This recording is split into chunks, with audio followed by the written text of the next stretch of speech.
अवांजी समातुन ताईं radio voice of Sindh London. 10 जुलाई 2026 जुमे जे ॾींहुं प्रोग्राम मंज़रनामो साण करे आऊं अवां जी ख़िदमत में हाज़ुर आवां जो पंहिंजो मेज़बान हबीब लगारी। प्रोग्राम जी शुरूआत में अवां लाइ इहा ई दुआ त शाल जितो हुजो असुख सलामती सां हुजो, कॾहिं बि ॾुखियारी न ॾिसो ऐं कॾहिं बि अवां जूं मुर्कूं मेरूं न थियनि। दुनिया जी कुंड कुड़छ में जिते बि रहो सिंध लाइ, सिंध वासियुनि लाइ ऐं दुनिया जे मसरूफ़ माण्हुनि लाइ जा खोड़ींदा रहो। शाल अवां जा ख़्वाब तबीरनि सां लही सघनि।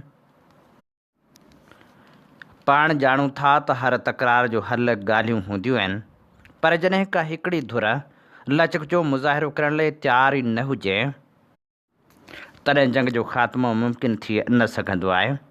ज़ोरावर माण्हू ज़ोर ते ॿधल हूंदा आहिनि, बिल्कुलु ईअं ई जेके मुल्क सुपर पावर बणिजी वेंदा आहिनि उहे निढनि मुल्कनि खे कुचलणु चाहींदा आहिनि ऐं उतां जे कुदरती वसीलनि ते कब्ज़ो करणु चाहींदा आहिनि।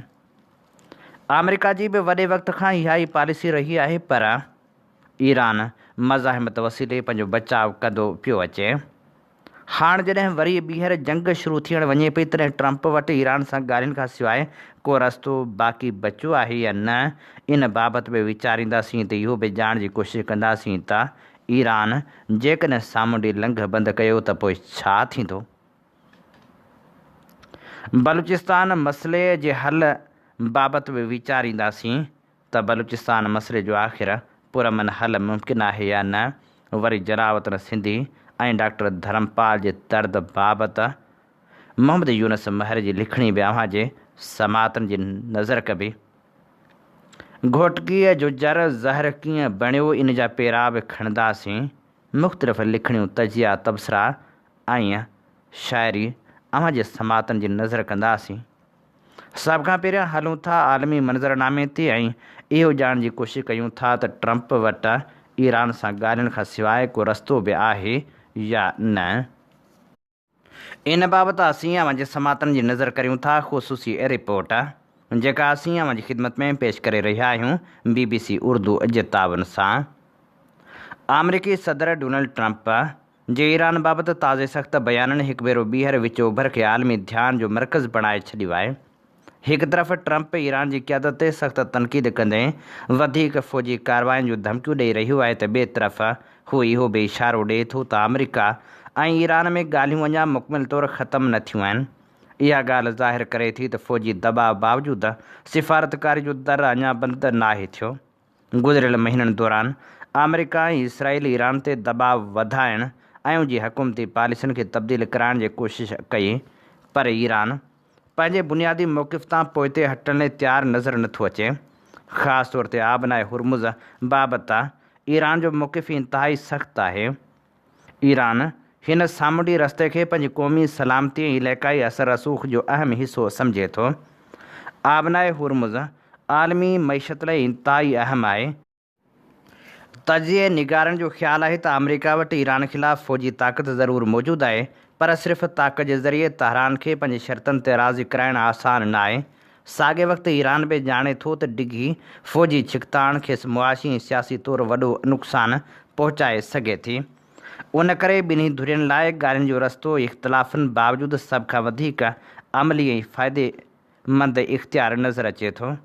कंहिं बि मुमकिन मुआदे लाइ ज़रूरी हूंदो त ईरान खे मुआशी पाबंदियुनि में कुझु रिआयतूं, तेल विकिरो करण जा मौक़िया ऐं मंझंदि असासनि ते रसाई मिले, जॾहिं त उन जे बदिले में ईरान खे पंहिंजे जोहरी प्रोग्राम बाबति वधीक शफ़ाफ़ियत, बैनुल अक़वामी मुआइननि जी इजाज़त ऐं यूरेनियम जी अवज़ूदगी बाबति कुझु पाबंदियूं क़बूल करणियूं पवंदियूं। मौजूदा सूरतहाल मां इहो ज़ाहिर थिए थो त सख़्त बयाननि ऐं फ़ौजी दॿाउ बावजूदि अमेरिका ऐं ईरान आख़िरकार ॻाल्हियुनि खां मुकमिल तौरु पासो नथा करे सघनि। जेकॾहिं सिफ़ारती कोशिशूं नाकाम थियूं त न रुॻो विचोभर पर आलमी मईशत, तवानाई जी फ़राहमी ऐं बैनुल अक़वामी अमन खे बि संगीन ख़तरा दरपेश थी सघनि था। उन करे ईंदड़ ॾींहंनि में दुनिया जूं नज़रूं जंग खां वधीक ॻाल्हियुनि जी मेज़ ते हूंदियूं। जेकॾहिं ईरान आबनाए हुर्मुज़ यानी सामूंडी लंघ बंदि कयो त छा थींदो। इन बाबति ख़ुसूसी रिपोर्ट अवांजे समातन जी नज़र करियूं था। सामुंडी लंघ आबनाए हुरमुज़ दुनिया जे सभ खां अहम सामुंडी वापारी रस्तनि मां हिकु आहे। हीउ तंग सामुंडी लंघ नार फारस खे अरबी समुंड सां ॻंढे थो, जितां सऊदी अरब, ईरान, इराक, गॾियल अरब अमारात, कुवैत ऐं क़तर जहिड़ा मुल्क पंहिंजो वॾो हिसो तेल ऐं कुदरती गैस दुनिया ॾांहुं मोकिलिनि था। आलमी सतह ते इस्तेमालु थींदड़ सामुंडी तेल जो लॻभॻि 5 हिसो हिन रस्ते मां गुज़रे थो। तंहिं करे जेकॾहिं हीअ रस्तो बंदि थी वञे त उन जा असर सिर्फ़ु विच ओभर ताईं महदूद न रहंदा, पर सॼी दुनिया जी मैशियत ते पवंदा। दुनिया ते कहिड़ो असरु पवंदो? सामुंडी लंघ जी बंदिश सां सभ खां पहिरियों असरु आलमी तेल जी क़ीमतनि ते पवंदो। ख़ाम तेल जी क़ीमत तमामु तेज़ी सां वधी सघे थी, जंहिंसां पेट्रोल, डीज़ल, हवाई सफ़र, सामुंडी ट्रांसपोर्ट ऐं सनअतनि जा ख़र्च वधी वेंदा। नतीजे में महांगाई जी नई लहर पैदा थींदी, जेका तरक़ी याफ़्ता मुल्कनि सां गॾु ग़रीब ऐं तरक़ी पज़ीर मुल्कनि खे बि सख़्तु मुतासिर कंदी। पाकिस्तान ते कहिड़ा असर पवंदा? पाकिस्तान पंहिंजी तवानाई जी ज़रूरतनि लाइ दरामदी तेल ते वॾी हद ताईं भाड़े थो। जेकॾहिं सामुंडी लंघ बंदि थियो त पाकिस्तान खे वधीक महांगो तेल ख़रीद करणो पवंदो, जंहिंसां पेट्रोल ऐं डीज़ल जूं क़ीमतूं वधंदियूं, बिजली महांगी थींदी, आमदोरफ़्त जा ख़र्च वधंदा ऐं महांगाई आम माण्हू जी ज़िंदगी खे वधीक ॾुखियो बणाए छॾींदी। वापारी ख़सारो ऐं परॾेही मटासटा ते बि इज़ाफ़ी दबाव पवंदो। छा को मुतबादिल मौजूदु आहे? हा, कुझु मुतबादिल रस्ता मौजूदु आहिनि, पर उहे सामुंडी लंघ जी मुकमल जाइ नथा वठी सघनि। सऊदी अरब वटि ओभर खां ओलह ताईं तेल पहुचाइण वारी पाइप लाइन मौजूदु आहे, जेका ॻाढ़े समुंड ताईं तेल मुंतक़िल करे सघे थी। गॾियल अरब अमारात वटि अबूज़हबी खां फजीरा ताईं पाइप लाइन आहे, जेका हुरमुज़ खां सवाइ बि कुझु मिक़दार में तेल बरामद करण जी सहूलियत ॾिए थी। इराक ऐं ॿियनि मुल्कनि वटि बि महदूद मुतबादिल रस्ता आहिनि, पर उन जी गुंजाइश घटि आहे। उहे सभु रस्ता गॾिजी बि सामुंडी लंघ मां गुज़रंदड़ समूरे तेल जी फ़राहमी जो मुतबादिल नथा बणिजी सघनि। जेकॾहिं सामुंडी लंघ बंदि थिए थो त दुनिया खे केतिरो नुक़सानु थींदो? मुआशी माहिर ॿुधाइनि था त जेकॾहिं सामुंडी लंघ बंदि थी वञे त आलमी स्टॉक मार्केटनि में शदीद ॿाड़ाई वारी सूरतहाल थी सघे थी। तेल जूं क़ीमतूं वॾी हद ताईं वधी सघनि थियूं, आलमी वापारु मुतासिर थी सघे थो ऐं केतिरनि ई मुल्कनि में महांगाई तेज़ी सां वधी सघे थी। जेकॾहिं बंदिश ॾिघे अरसे ताईं जारी रही त आलमी मईशत जी सुस्त रफ़्तारी या नए मुआशी बहरान जा इम्कान बि पैदा थी सघनि था। नज़रियाती तौरु इहो मुमकिन आहे, पर अमली तौरु इंतिहाई ॾुखियो आहे त आबनाए हुरमुज़ खे मुकमिल तौरु बंदि कजे। तंहिं करे जेकॾहिं उनखे मुकमिल तौरु बंदि करण जी कोशिशि कई वई त उन सां लाॻापियल मुल्कनि सां गॾु आलमी ताक़तूं बि रद्दीअमल ॾेई सघनि थियूं। उन करे अक्सर तजिया निगार सम्झनि था त मुकमिल ऐं डिघी बंदिश जो इम्कान महदूदु आहे, जॾहिं त आर्ज़ी रुकावटूं या फ़ौजी छिकताण वधीक मुमकिन हूंदी आहे। आबनाए हुरमुज़ रुॻो हिकु समुंड जो लंघ नाहे, पर आलमी मैशियत जी दिलि जी धड़कण आहे। उन जी बंदिश सां तवानाई, वापार, ट्रांसपोर्ट ऐं माली मार्केटनि ते ज़बरदस्त असरु पवंदो। मुतबादिल रस्ता मौजूदु ज़रूरु आहिनि, पर उहे महदूद आहिनि ऐं दुनिया जी ज़रूरतनि खे मुकमिल तौरु पूरो नथा करे सघनि। तंहिं करे आलमी अमन, सिफ़ारतकारी ऐं ॻाल्हियुनि ज़रिए हिन हसास इलाइक़े खे तकरार खां बचाइण सॼी दुनिया जे गॾियल मुफ़ाद में आहे। अवांजी समातुनि ताईं radio voice of Sindh London. आमीअ ॿुधी रहिया आहियो radio voice of Sindh London. अवांजी ख़िदमत में प्रोग्राम पेश कयो पियो वञे मंज़रनामो। आऊं अवां सां मुखातिब पंहिंजो मेज़बान हबीब लगारी। जीअं त अमीं ॼाणो था त असीं radio voice of Sindh London तां अवांजी ख़िदमत में उहे प्रोग्राम पेश कंदा आहियूं जिन में सचाई जा सॾ हूंदा आहिनि, तारीख़ जा अमुल वर्क हूंदा आहिनि। असीं चाहियूं था त सचाई जो ही सफ़र सफलता माणे, जंहिं लाइ असांखे अवांजे साथ ऐं सहकार जी ज़रूरत आहे। अचो हिन सफ़र में असां सां हमक़दम बणिजो। असांजा प्रोग्राम वधि में वधि दोस्तनि ताईं पहुचायो त जीअं सचाई जो ही सॾ घर घर ताईं पहुची सघे। बलूचिस्तान में छिकताण वधंदी पई वञे, सियासी बहरान हल थियण जो नालो ई नथो वठे। बलूचिस्तान पाकिस्तान जो सभ खां वॾो सूबो आहे जेको कुदरती वसीलनि सां मालामाल हुजण बावजूदि ॾहाकनि खां सियासी बेचैनी बदमनी ऐं तरक़ी जी खोट खे मुंहुं ॾेई रहियो आहे। ताज़नि सालनि में हथियारबंद हमलनि, सिक्योरिटी कार्रवाइनि, एहतिजाजनि ऐं इंसानी हक़नि बाबति ख़दशनि सबबि सूरतहाल वधीक ॾुखोईंदड़ थींदी पई वञे। नतीजे तौरु आम शहरी, वापारी, शागिर्द ऐं मज़दूर सभ खां वधीक मुतासिर थी रहिया आहिनि। हिन बहिरान बाबति मुख़्तलिफ़ धुरियुनि जा पंहिंजा पंहिंजा मौक़िफ़ आहिनि। रियासत जो चवणु आहे त दहशतगर्दी, हथियारबंद गिरोहनि ऐं परॾेही मुदाख़लत ख़िलाफ़ कार्रवाई क़ौमी सलामती लाइ ज़रूरी आहे।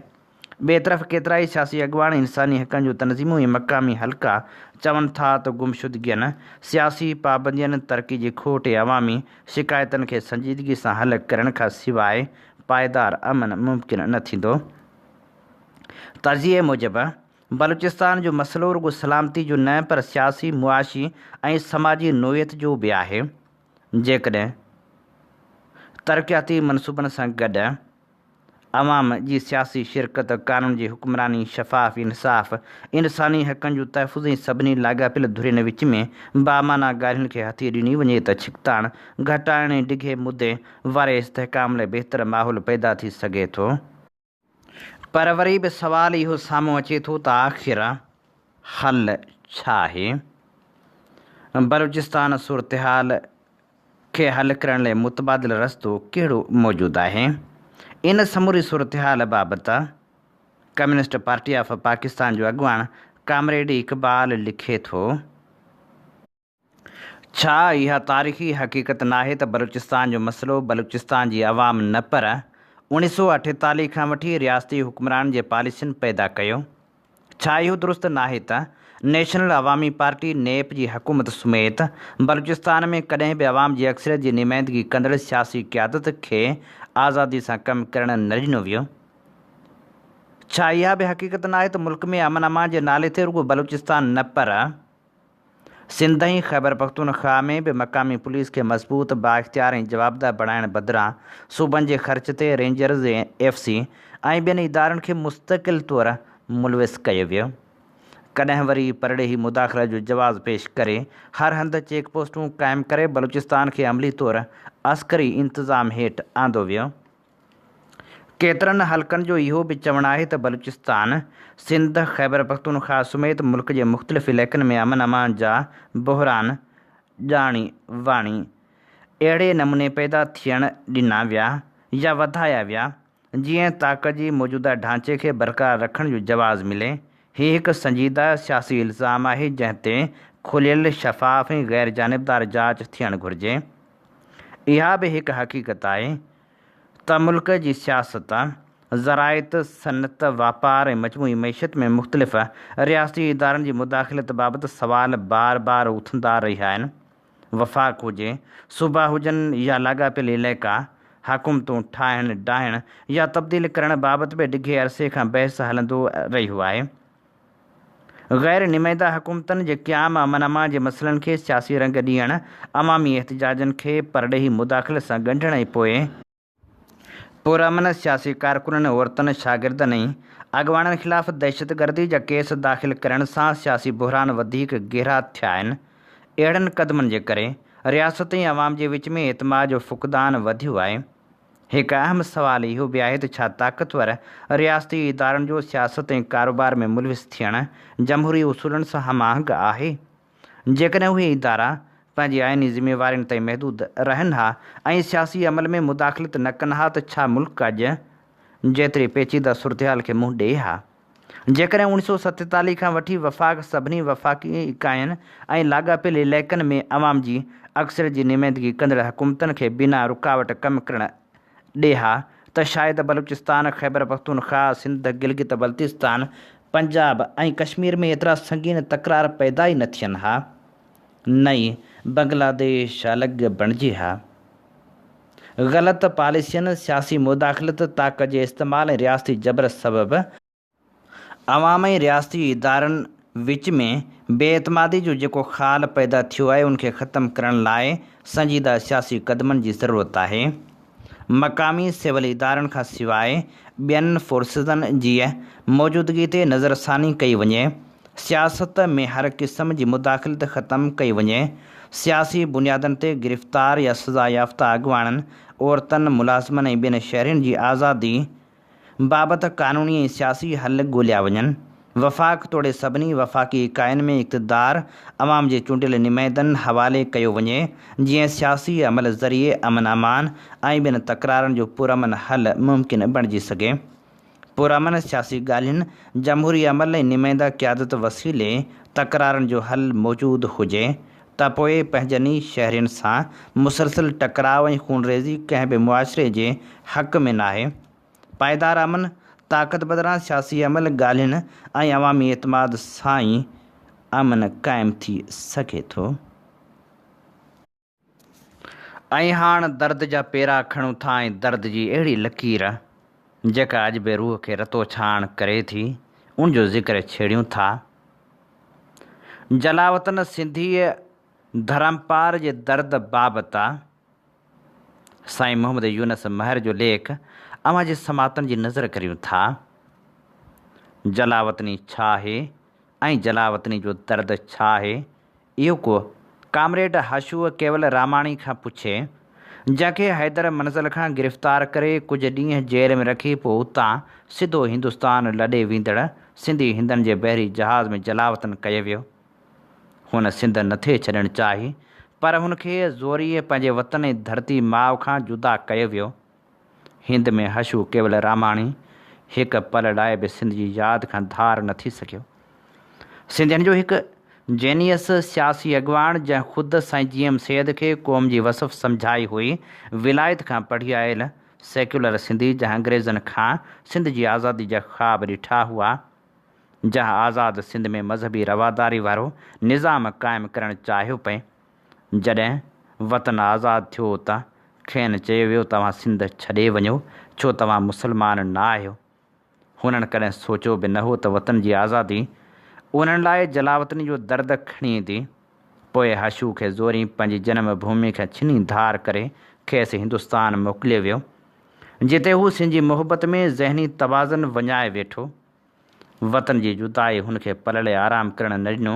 पोइ उहो हशू हिकु ॾींहुं ग़ाइबु थी वियो, वरी कंहिं बि न ॾिठो।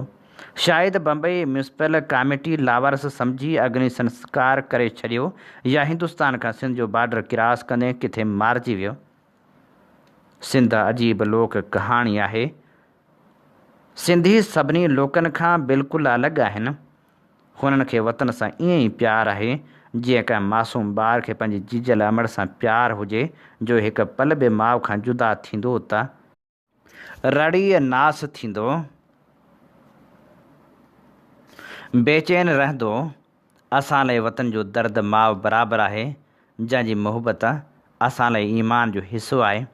उहो वेसाह फ़क़्ति असां मुस्लिम सिंधियुनि जो न आहे, उन वेसाह सां मज़हब ऐं दीन जो को तालुक़ु न आहे। सिंध सां मोहबत जो जज़्बो असां लाइ सभिनी जज़्बनि खां उत्तम आहे। उन जज़्बे में ई असांजो सॼो सिंधी समाज, असांजी तहज़ीब, तमदन, असांजो अदब ऐं शाइरी रंगियल आहे। अलस्त बिकुम जॾहिं कने पयोम, कालू भला कलबसी तॾहिं तित चयोम, तिनीअ वेर कयोम वचन वेड़ीचनि सां। कुदरत जॾहिं रूह ख़लक़ियाई, उन्हनि खां पुछा कयाई त छा मां तव्हांजो रब न आहियां, त मूं जवाबु ॾिनो, बराबरि तव्हां असांजा रब आहियो। उन वक़्तु मूं पंहिंजे माण्हुनि सां, देशवासियुनि सां मोहबत जो वाइदो कयो। उहो असां सिंधियुनि जो तहज़ीबी मिराज आहे त असांजो वतन सां तॾहिं खां मोहबत जो वाइदो थियो जॾहिं अञा हज़रत इंसान पैदा बि न थियो हो। फ़क़्ति रूह ख़लक़िया विया हुआ, उन करे असांखां वधीक को बि जलावतनी जो दर्द नथो सम्झी सघे। असां सिंधियुनि जी हिकिड़ी जलावतनी त उन ॾींहुं थी हुई जॾहिं विरहाङे वक़्तु 8 लख सिंधी पंहिंजी जन्नतुल सिंध, पंहिंजा महल माड़ियूं, दोस्त अहबाब, वॾी ॻाल्हि त मज़बूत मुआशी कारोबार छॾे फ़क़्ति बचा वठी हिकु अहिड़े देश मोकिलिया विया जिते न उन्हनि जो देश हो, न वाक़फ़ियत, जिते न उन्हनि जी ॿोली ऐं सक़ाफ़त हुई, न ई झूलेलाल, न सिंध जी शिकारपुर ऐं हीराबाद, हैदराबाद जहिड़ा हुननि लाइ शहर हुआ। पर सलाम आहे असांजे उन्हनि भाइरनि खे जिन कंहिंजे अॻियां हथु न टंगियो, ऐं हाणे 79 सालनि खां पोइ हुननि जो ॿियो नस्ल मच्छी मानी लाइक़ु थियो आहे। हिंदुस्तान जी मईशत में सिंधियुनि जो पंहिंजो अददी शुमार खां बि वधीक मुआशी हिसो आहे। सॼो हिंदुस्तान हुननि खे इज़त जी निगाह सां ॾिसे थो ऐं सिंधी ॿोली हिंदुस्तान जे 8 शेड्यूल तहत हिंदुस्तान जी क़ौमी ॿोली आहे। उहो आहे असां सिंधियुनि जी महिनत, मुहबत ऐं जदोजहद जो मान जो असां पंहिंजी सिंध वतन जे तहज़ीबी विरसे, इंसान दोस्ती, मज़हबी रवादारी, बक़ाए बाहिमी ऐं अमन आलम ज़रिए कंध मथे खणी हलूं था। हिकिड़ी जलावतनी विरहाङे वक़्तु थी, पर ॿिया जेके हिते रहिया से बि रियासत ऐं हुकूमतनि जी अख्याई जो शिकार रहिया। धर्मपाल जो दर्द उन्हनि हिंदू सिंधियुनि जो दर्द आहे जेके विरहाङे वक़्तु पेर खोड़े बीठा ऐं सिंध न छॾी। उहो ई कामरेड सोभे ज्ञानचंदाणी जो अज़म बि हो त जे मुस्लमान थियणो पियो त थींदुसि, पर वतन न छॾींदुसि। डॉक्टर धर्मपाल उन्हीअ पंहिंजी पीड़ा जो इज़हार ताज़ो कैनेडा में थींदड़ साना जे सालियाने कन्वेंशन जे मेड़ में कयो, जिते हू पंहिंजे पुराणे साथी कामरेड कन्यालाल सां गॾु शामिलु थियो हो। हुन चयो त आऊं 35 साल सिंध में ऐं 35 साल हिंद में रहियो आहियां। हाणे 70 सालनि जी उमिरि खां पोइ अमेरिका में रहां थो ऐं अमेरिका जो ग्रीन कार्ड होल्डर आहियां। असां जेकमाबाद ज़िले जे ठुल तालुके जे हिकु ॻोठ जा रहवासी हुआसीं। मुंहिंजो ॾाॾो उते ज़िमीदार हो। ॻोठ जे वॾेरे हिंदनि खे लॾाइण लाइ ॻोठ में धाड़े जी वारदात जो मनसूबो तयारु कयो ऐं मुंहिंजे ॾाॾे खे सॾाए चयाईं त ॻोठ में ही वारदात थियण वारी आहे, जंहिं करे बहितरु थींदो त तव्हां जेकमाबाद या शिकारपुर लॾे वञो। पोइ असां जेकमाबाद लॾे आयासीं। आउं जेकमाबाद में पढ़ियसि। इंटर में सॼे हैदराबाद बोर्ड में मुंहिंजी 14हीं पोज़ीशन हुई, पर सॼी सिंध में असां हिंदुनि लाइ फ़क़्ति 10 सीटूं मुख़्तस थियल हुयूं। उन करे उन साल आउं LMC में दाख़िला हासिलु न करे सघियसि। उन खां पोइ ॿिए साल मुंहिंजी दाख़िला थी। आउं डॉक्टरी पढ़ी अखियुनि जे शोबे में वियना ऑस्ट्रिया मां स्पेशलाइज़ेशन करे जेकमाबाद में अखियुनि जो सर्जन मुक़ररु थियसि। पर जॾहिं बि हिंदुस्तान ऐं पाकिस्तान जी जंग लॻंदी हुई त जेकमाबाद जे सभिनी नाम्यारनि हिंदुनि खे डिफेंस ऑफ पाकिस्तान जे रोल हेठि गिरफ़्तार करे जेल हवाले कयो वेंदो हो। ॿुधायो त असां सिंध में रहंदड़ हिंदुनि जो हिंदुस्तान सां कहिड़ो वास्तो या राब्तो हो जो असांखे जेल में विधो वेंदो हो। इहो सभु मक़ामी इंतिज़ामिया जेका तहसूबी धारियुनि ते मुश्तमिल हूंदी हुई, तंहिंजे ज़ुल्मनि जो शिकार थींदा हुआसीं। 1965 में मुंहिंजे पीउ खे गिरफ़्तार करे जेल में विधो वियो ऐं 1971 में जॾहिं आउं फ़क़्ति 16 सालनि जो हुअसि त पीउ सां गॾु मूंखे गिरफ़्तार करे 1 महीने लाइ सखर सेंट्रल जेल में रखियो वियो। फ़क़्ति इन करे जो असां सिंधी हिंदू हुआसीं। मज़हब जे बुनियाद ते असां सां ई रियादती थींदी हुई। जॾहिं हिंदुस्तान में बाबरी मस्जिद जो वाक़ियो थियो त हिक ई वक़्तु साॻे ॾींहं ते जेकमाबाद में 10 मंदरनि ते हमिलो करे उन्हनि खे बाहि ॾेई साड़ियो वियो। सॼे शहर में सड़ंदड़ मंदरनि मां निकिरंदड़ बाहि जे शोलनि ऐं दूंहनि जे ककरनि ज़रिए हिंदू जाति में ख़ौफ़ वारी कैफ़ियत पैदा कई वई। उन खां सवाइ मुख़्तलिफ़ वक़्तनि ते धाड़ियल वसीले होंद वारनि हिंदनि खे अगवा करे भुंग जा पैसा वरिता वेंदा हुआ।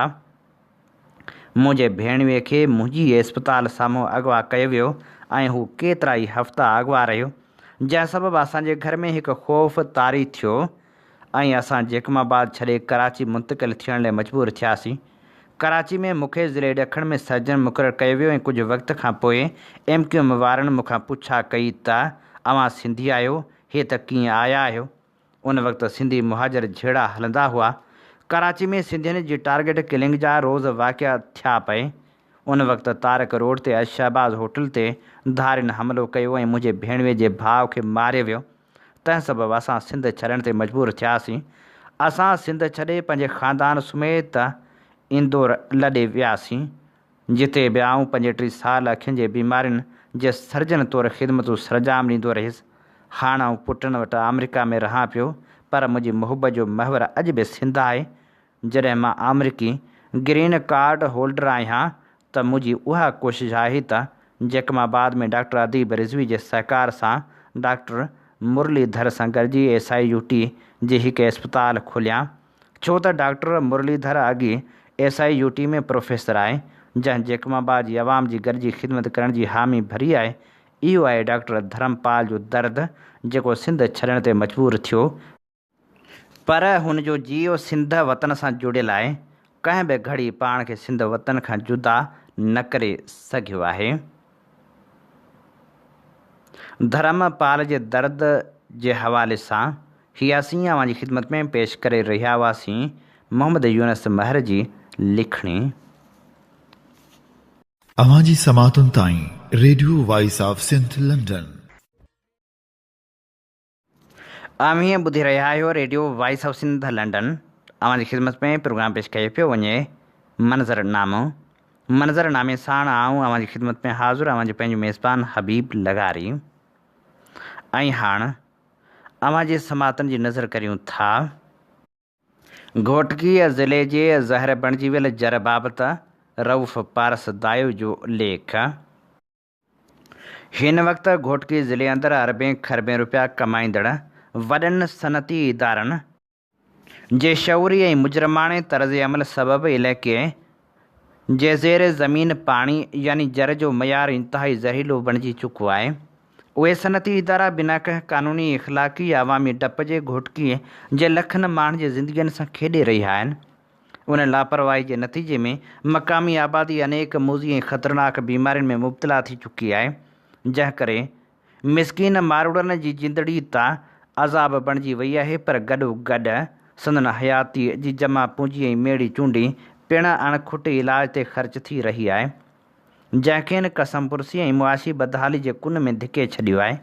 मौजूदा सूरतहाल इन हद ताईं गंभीर थी चुकी आहे जो असां जे ईंदड़ नसलनि जी बका त परे जी ॻाल्हि, पर ख़ुदि मौजूदा नसल जो जियापो पिणु नामुमकिन नज़र अची रहियो आहे। ज़िले जो हर फ़र्द ऐं घर घर इहो ज़हरीलो पाणी वापराइण ते मजबूर आहे, जंहिं करे अॼु हर माण्हू ज़िंदगी बचाइण वारियुनि दवाउनि जी ॻंढ मथे ते खणी घुमण ते मजबूर थी पियो आहे। हैरत ऐं अफ़सोस जी ॻाल्हि इहा आहे त सरकार, लाॻापियल सरकारी इदारा ऐं चूंडियल नुमाइंदा हिन संगीन इंसानी बहिरान ते मुजरमाणी ख़ामोशी इख़्तियार कयूं वेठा आहिनि। ईअं थो लॻे त हितां जा चूंडियल नुमाइंदा हिन ज़िले जे 22 लख अवाम जा न पर कंहिं खिलाई मख़लूक जा नुमाइंदा आहिनि, जिन जे उन बेहसी अमली तौरु अवाम जी जान खे सख़्तु जोखे में विझी छॾियो आहे। उन इंतिहाई गणती जोगी सूरतहाल में सवाइ उन्हनि बेहस चूंडियल नुमाइंदनि जे ज़िले जो हर हिकु फ़िक्रमंद शहरी सञावंद शदीद गणती में मुब्तला आहे। उन ॾुखी घड़ी में घोटकी बार जा कुझु अॻवान ऐं सुजाण वकील हिन मामले ते हिकु तारीख़ी अदालती जंग जो आगाज़ करे चुका आहिनि। हुननि ठोस अंगनि अखरनि ऐं साइंसी सबूतनि सां सिंध हाईकोर्ट सखर बेंच अंदरि अवामी केस खे इंतिहाई मज़बूती सां पेश कयो आहे, जंहिंजे नतीजे में मुअज़्ज़ज़ अदालत ज़िले इंतिज़ामिया खे सख़्तु नोटिस जारी कंदे पेश थियण जो हुकुम ॾिनो आहे। उन क़ानूनी तहरुक खां पोइ घोटकी समेत सिंध जे मुख़्तलिफ़ बार एसोसिएशन पारां पिणु अवाम सां यकजहती जा ठहराव पास करे हुकूमती अहवालनि जो ध्यानु छिकाइण जी कोशिशि कई पई वञे। ॿिए तरफ़ सिविल सोसाइटी घोटकी जा मुतहरिक अॻवान, सुजाण समाजी तनज़ीमूं ऐं मुख़्तलिफ़ इतिहाद बेअमली जदोजहद ऐं का ठोस हिकमत अमली जोड़ण लाइ गॾियल मुशावरती अमल में मसरूफ़ आहिनि। ज़िले जे मुख़्तलिफ़ तालुक़नि में हाणे एहतिजाजी सिलसिले जी शुरूआति पिणु थी चुकी आहे, जॾहिं त सोशल मीडिया ते पिणु साझावंदनि पारां अवामी जागरता लाइ हिकु गैर मामूली ऐं भरपूर मुहिम हलाई पई वञे। हिन अवामी तहरीक जी अहम ॻाल्हि इहा बि आहे त जॾहिं बि को दोस्त या तनज़ीम निंढो वॾो तहरुक वठे थी, तॾहिं घोटकी ज़िले जे प्रेस क्लबनि जा सहाफ़ी उन मुहिम खे प्रिंट, इलेक्ट्रॉनिक ऐं सोशल मीडिया ते भरपूर कवरेज ॾेई पंहिंजो तारीख़ी किरदारु अदा करे रहिया आहिनि। हीअ असीं अवां जी ख़िदमत में पेश करे रहिया हुआसीं रऊफ़ पारस दाए जो लिखियल लेख।